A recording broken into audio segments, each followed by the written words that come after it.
Imagine waking up one morning in 2028, turning on the TV, and hearing the words, "Ladies and gentlemen, the new president of the Republic of the Philippines is Vladimir Putin." Yes, that Vladimir Putin, the man who ruled Russia for decades, the ex-KGB agent, the strongman who turned Moscow into his personal chessboard. But this time, instead of riding a horse shirtless through Siberia, he's eating balut on the streets of Manila and waving the Philippine flag from Malacañang Palace. Ridiculous? Absolutely. Impossible? Of course. Entertaining to imagine? 100%.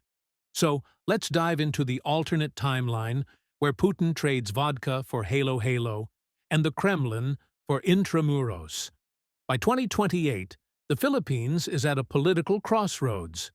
Democracy is messy, corruption scandals pop up every other year, and traffic in EDSA is still unsolved. The people want a leader who is strong, decisive, and, let's be honest, intimidating enough to make jeepney drivers actually follow traffic rules. Enter Vladimir Putin, somehow naturalized as a Filipino citizen. Don't ask how. Maybe he marries a local celebrity, or Congress passes a special Putin Act of 2027. He runs for president with the slogan, Disciplina, Seguridad, Kalayaan. And against all odds, or maybe with some very creative election methods, he wins. Now, what would a Putin presidency in the Philippines actually look like? First, law and order. Putin is famous for cracking down hard on dissent. In Russia, he tamed oligarchs, jailed critics, and made the media his lapdog. In the Philippines, imagine that, but with tropical flair. Curfew strictly enforced. Break it?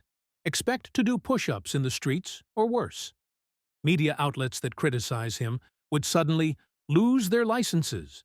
A BSCBN déjà vu, but multiplied. Social media trolls would no longer just be a nuisance. They'd be a government agency.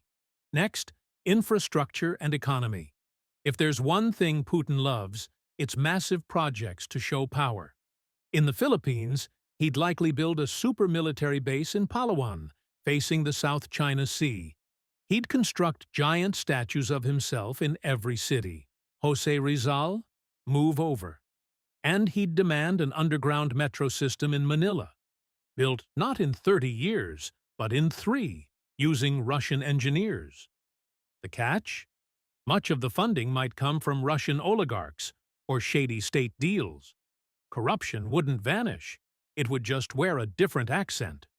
Culturally, the clash would be hilarious. Filipinos are naturally fun, loud, and democratic. Putin is the opposite. Stoic, quiet, authoritarian. Fiesta parades would suddenly have military tanks in them. No karaoke after 10 p.m. becomes a national law. Miss Universe candidates would be trained like KGB spies. Now let's talk foreign policy. This is where things get spicy. On the South China Sea dispute, Putin might deploy submarines, warships, and nuclear posturing. A standoff in the Spratlys could escalate into a Cold War-style staring contest. But remember, Putin and China are allies in real life, so instead, he might cut a deal. Russia and China controlling Philippine waters in exchange for protection. Not good news for Filipino fishermen. As for the United States, this is the juiciest part. Historically, the Philippines and the U.S. are close allies, but Putin hates Washington. So under his rule, the Visiting Forces Agreement would be cancelled, U.S. military bases kicked out, and Jollibee in America sanctioned. This would flip global geopolitics. The Philippines would shift from being America's little brother to becoming Moscow's Pacific outpost.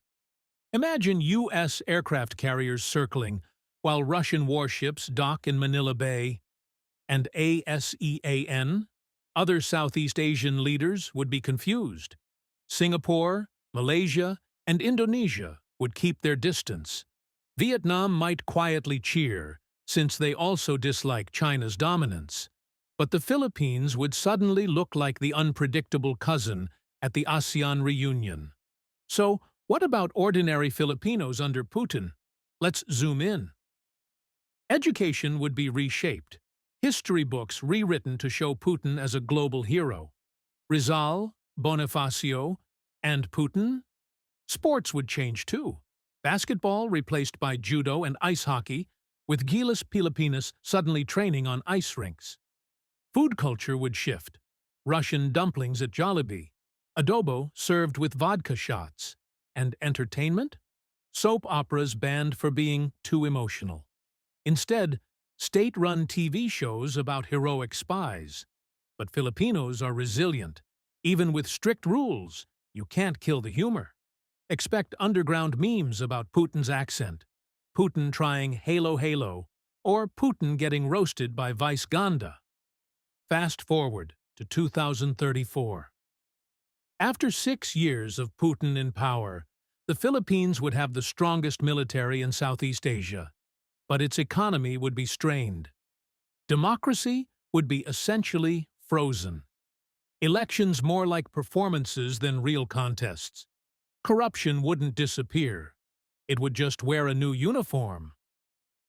Will he step down? Highly unlikely. In Russia, he extended his rule for decades. In the Philippines, he might declare, "Due to national security, I will continue as president." Cue applause from Congress, fear from the people, and memes flooding Twitter. So, what if Vladimir Putin really became the president of the Philippines from 2028 to 2034? The country would transform into a Southeast Asian fortress state. More discipline, more fear, more military strength, but also less freedom, less fun, and definitely fewer karaoke nights. The Philippines would shift from being one of Asia's most chaotic but vibrant democracies to being a tropical Russia with jeepneys. And yet, Filipinos being Filipinos, there would still be laughter, memes, fiestas, and a constant spirit of resistance. Because no matter who sits in Malacanang, the Filipino identity is too loud, too joyful, and too stubborn to ever be silenced.